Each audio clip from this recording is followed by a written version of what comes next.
Good evening. A leaked internal video from inside of Facebook shows Mark Zuckerberg praising the executive orders of Joe Biden while at the same time disparaging President Trump. Meanwhile, Steven Crowder, who is the host of Louder with Crowder, has filed a lawsuit against Facebook claiming that they have engaged in unfair competition, fraud, as well as false advertising. And you know what? He is not the only one who is going after these tech giants, because just yesterday, the governor of Florida, he laid out the consequences that these giant tech companies, such as Facebook, will face for censoring candidates during an election season. And while all of this is happening, the top diplomat of the Chinese Communist Party, he came out and he told the Biden administration to play by China's rules and to not cross their red line.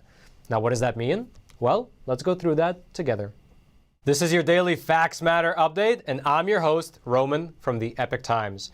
Now let's begin today's discussion by talking about executive orders. Lots of executive orders. In fact, within his first 2 weeks in office, Joe Biden has already signed 28 executive orders. For comparison's sake, take a look at this chart. It compares the number of Biden's executive orders in his first 2 weeks in office compared to the number of executive orders issued during the first month of the last dozen or so presidents.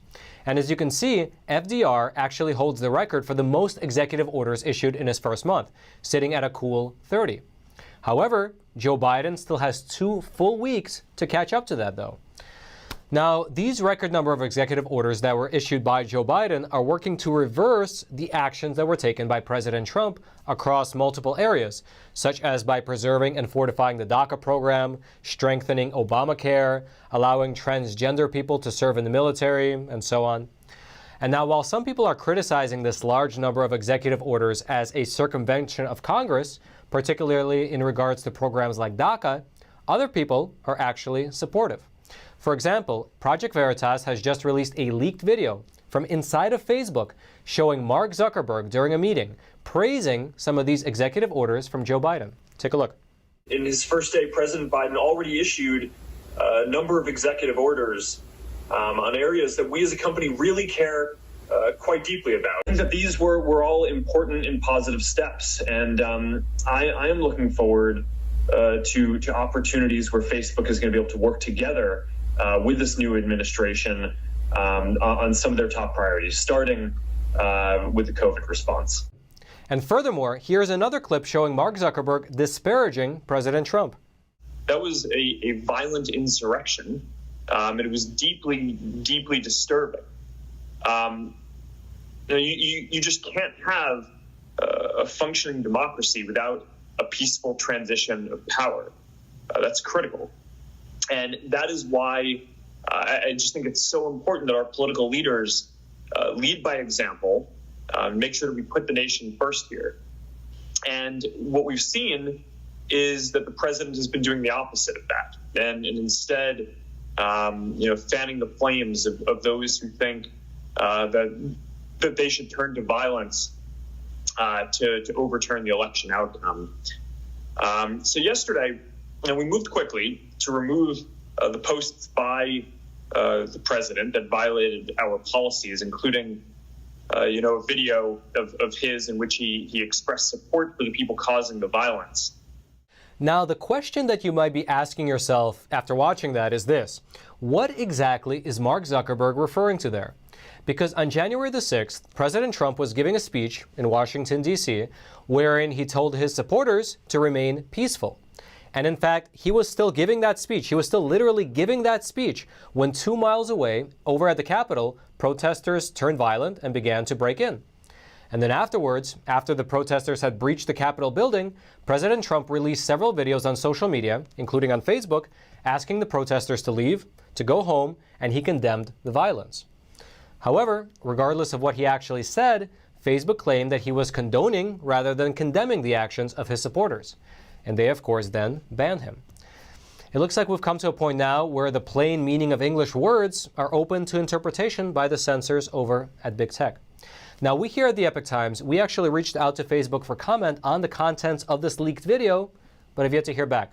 However, on a related note, Steven Crowder, who is the host of Louder with Crowder, he has just announced that he is suing Facebook over what he is calling unfair competition, fraud, false advertising, and antitrust. Now, their lawsuit is actually very interesting. It's a very interesting approach. I haven't seen it before. Here's how their website describes it. Facebook lured consumers and creators to spend money and provide data and views under the promise of not engaging in political, racial, or religious bias in enforcing their policies. But they have done so both expressly and secretively, and hence the suit. The key remedy is injunctive relief to either stop unfair and deceptive acts. We're also seeking 7-figure monetary damages. The goal here is forcing honesty and clarity in policy application and enforcement. Now, among the examples of this political bias and censorship that Crowder gave was that on November 3rd, their election live stream was cut off in the midst of his coverage. Crowder said he was never provided a reason for why the stream was taken down. And furthermore, he accused Facebook of reducing the reach of certain pages and favoring certain news outlets over others, which is, by the way, an experience that I can attest to myself. Now, this lawsuit, for your reference, is in the early stages, and it's scheduled to be filed in the U.S. District Court for the Northern District of California. However, big tech's problems, specifically Facebook's, are not limited to this lawsuit that's over in California. Just yesterday, the governor of Florida, he detailed very strict consequences that big tech companies like Facebook, as well as Twitter and Google, will face if they interfere with citizens' access to candidates during an election. Under this new measure, which is currently working its way through the Florida legislature, tech companies that deplatform a candidate during an election will face a daily fine of $100,000 per day until that candidate's access to the platform is restored. Furthermore, if a tech company promotes one candidate over another, the value of that free promotion must be recorded as a political campaign contribution, and that'll be enforced by the Florida Elections Commission. And if either of these provisions are violated, this new bill will also empower the Florida Attorney General to bring action against the big tech companies under Florida's Unfair and Deceptive Trade Practices Act. If you'd like to understand the rationale behind this new law, by the way, here's a short clip where the Florida governor explains his thinking to a reporter. They mentioned the Hunter Biden. Hunter Biden's story was true, okay? We now know it was true. And the typical corporate media outlets, they just chose to ignore it. Obviously, they wanted to beat Trump. They had a view on the election. They didn't want to give it any air. So we rely on social media to go around that, not let corporate legacy media outlets control the discourse and let us speak. So you had the New York Post to run it, and you couldn't get any traction. You couldn't get any reach on it because big tech put their thumb on the scale. So that was true. What they said at the time, oh, it's a conspiracy, or it's based on hacked information. Are you kidding me? You're trying to tell me if there was hacked information that could damage me, you guys wouldn't print it? Give me a break. You can whiz on my leg, but don't tell me it's raining. You guys would print it every single day if you could, and big tech would allow it to proliferate every single day, 24/7. So it's not being done on a principled basis, and it's not. There's threats on me. And it only gets taken down if law enforcement goes and tells them to do it. Otherwise, it just stays up. They're not moderating any of that. So they haven't done a good job in it. The thumb's always on the scale in one direction. And we just need to bring some protection for folks. I really, really worry when you have a business owner that may rely on some of these tools to do small business. If they engage in wrongthink or they go to the wrong political event, then all of a sudden they can act in concert and just take you off. You need to have protection against that. Now, if you'd like to read more about this new law out in Florida, about the lawsuit from Steven Crowder, or if you'd like to watch the full leaked video from Project Veritas that came out from Facebook, those links will be in the description box below this video for you to check out. And while you're down there looking for those links, you know what to do. Fight back against big tech censorship by smashing that like button. You already know that videos like this that are talking honestly about what is happening in this world right now are routinely censored by big tech. I don't need to tell you that. No one needs to tell you that. You probably have experienced that for yourself. However, when you smash that like button that's below this video, you are forcing the YouTube algorithm to share this video out to potentially thousands of more people, letting the truth be known far and wide. Now, by the way, this is a great opportunity for me to tell you a little bit about the sponsor of today's episode, and I'll do so over in the sound room. The sponsor of today's episode is AMAC, that's AMAC, and it stands for the Association of Mature American Citizens.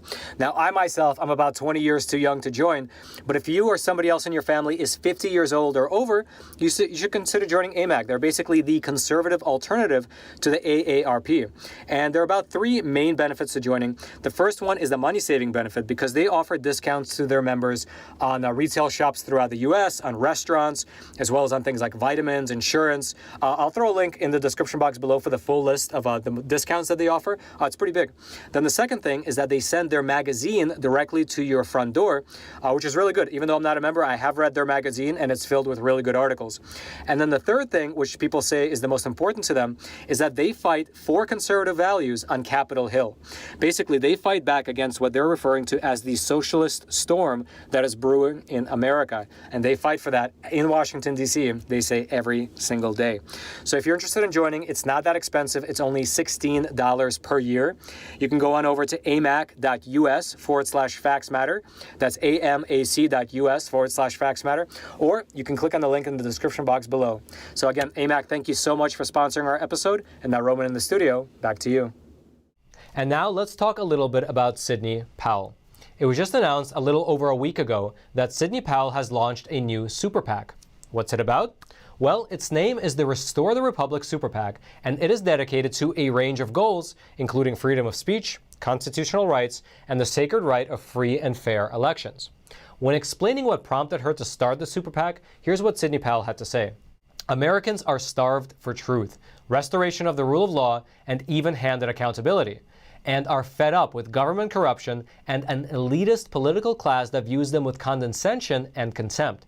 The American people deserve a voice that exposes and rejects the self-interest of political parties, the control of tech giants, and the lies of the fake news. Furthermore, she said that the PAC will promote candidates who fight for the truth and the rule of law, and we will strenuously oppose any candidate who discards the Constitution for his own short-term or political gain, regardless of her party. Now, if you're interested a little bit more in the details, her new super PAC specifically is what's known as an independent, expenditure-only political action committee. And basically, she may receive an unlimited amount of contributions, and she may engage in an unlimited amount of political spending, provided that it does not coordinate directly with any campaigns or any candidates. If you'd like to read more about Sidney Powell's new super PAC, that link will be in the description box below this video for you to check out. And now let's talk a little bit about China. China's top diplomat, basically the equivalent of our Secretary of State, but a little bit more powerful, is a man named Yang Jiechi. And 3 days ago, during a half-hour-long speech, he issued a stern warning to the Biden administration to not cross Beijing's red line. So what is he actually referring to? Well, here's what he said. The United States should stop interference in the affairs of Hong Kong, Tibet, and Xinjiang. They constitute a red line that must not be crossed. Any trespassing would end up undermining China-U.S. relations and the United States' own interests. He also referred to the issues regarding those three regions as being Beijing's internal affairs. And furthermore, he also told the United States that it should strictly abide by the One China principle with regards to Taiwan. Basically, that we should just continue to pretend that Taiwan, which is by all intents and purposes its own country, is actually a province of the People's Republic of China. Now, this statement is very meaningful because over the past 4 years, the Trump administration has taken a very, very hardline stance on these issues. And they have basically confronted China on its human rights violations against Falun Dafa practitioners, Hong Kongers, Muslim minorities, Tibetans, and Uyghurs. And they did this by imposing visa restrictions and sanctions against Chinese Communist Party officials who were responsible for the abuse. And this hardline stance continued up until the end of that administration because even less than a month ago, the Trump administration also designated the Chinese Communist persecution of Uyghurs as a genocide as well as crimes against humanity. And so this speech from China's top diplomat, given pretty much at the very moment that one administration switches to another, is basically China saying this: back off. Let's just go back to how things were. In fact, one senior policy analyst summarized the speech this way: Trump bad. It's all your fault, and let's just go back to the 2015 status quo. Now, we here at the Epoch Times, we had a great opportunity to have a phone interview with a China affairs commentator who specializes in dissecting the rhetoric of the Chinese Communist Party officials. And here's what he said. He said that the Chinese regime is using both soft as well as hard tactics to pressure the new administration in the hopes of restarting official talks with the U.S. He said that this speech, the speech by this top diplomat, was an example of a soft approach, while things like the recent incursions of Chinese jets, Chinese airplanes into Taiwan's airspace were the hard approach. Furthermore, he said that his speech could be read as an indication that the Chinese regime would be willing to make concessions if the United States would promise not to cross the red lines. Ultimately, the Chinese regime wants to revert back to a time when human rights and commerce were decoupled from each other during negotiations so that the regime could continue to do business with the United States while ignoring human rights issues. Now, here's the big question though. Will this actually work?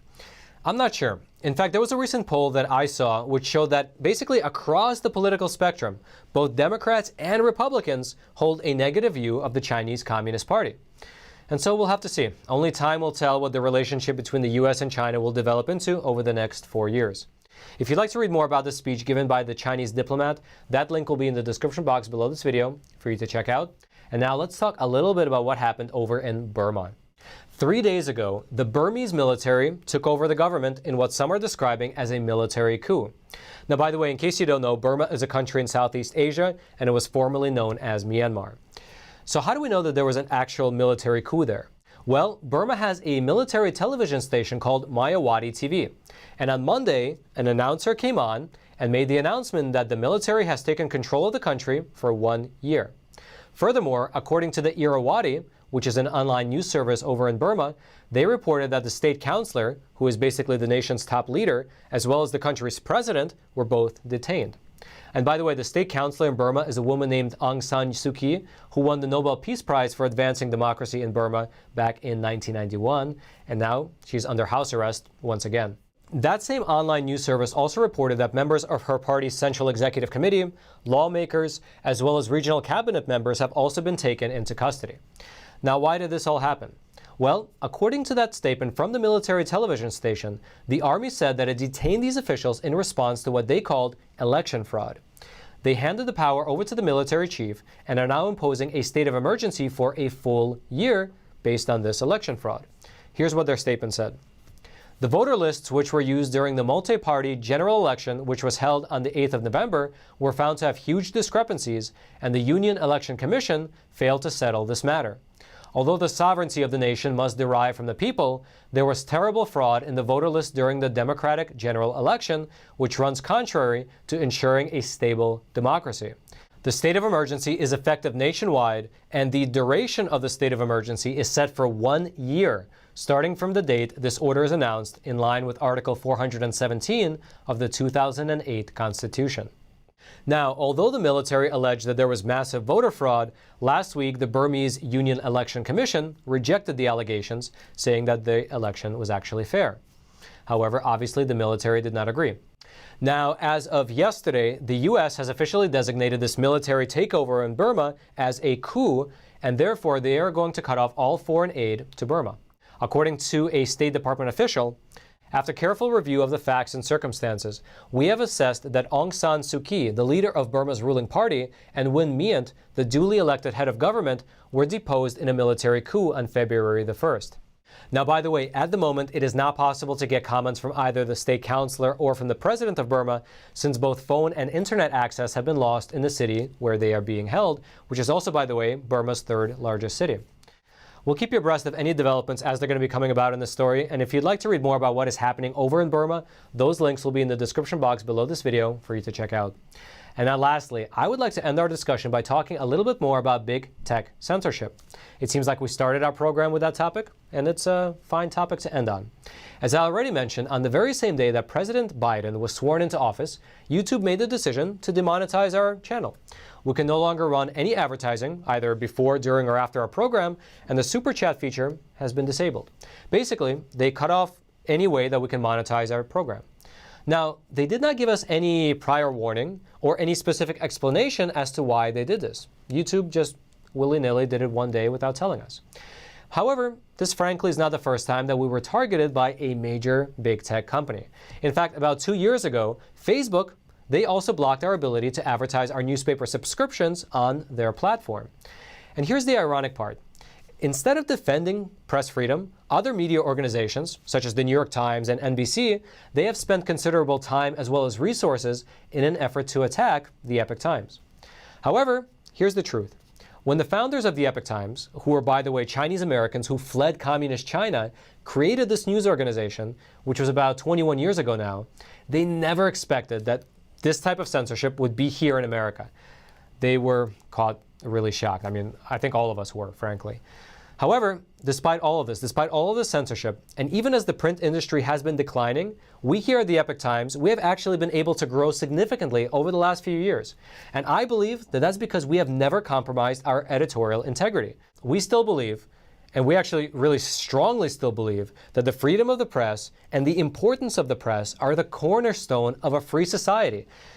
And basically, they're the key for our republic to continue as well as to flourish, because without a free press, without an independent media, how can you know what's going on? How can you vote in line with your own best interests unless you're actually told about the facts of what is happening? It would be a disaster without a free, independent press. And that's why no matter how many times we've gotten attacked, we don't look away when other media organizations do. We instead question the established narratives, we examine the facts, and we cover the topics that actually matter. And so if you'd like to support independent journalism, consider subscribing to the Epoch Times for just $1. I'll throw that link in the description box below this video for you to click on. With a digital subscription, you will basically be a premium member of the Epoch Times, and you will have unlimited access to all of our content, including our exclusive videos, our infographics, our investigative reports, and our e-magazines. And in case anything ever happens here on YouTube, you can always watch Facts Matter over on the Epoch Times website. And so again, that link will be in the description box below this video, and I hope that you click on it, I hope that you subscribe, and I hope that you join us on this journey. And now lastly, if you haven't already, smash that like button for the YouTube algorithm, subscribe to this YouTube channel to get honest news delivered directly into your YouTube feed while you still can. And until next time, I'm your host, Roman from the Epoch Times. Stay informed and stay free.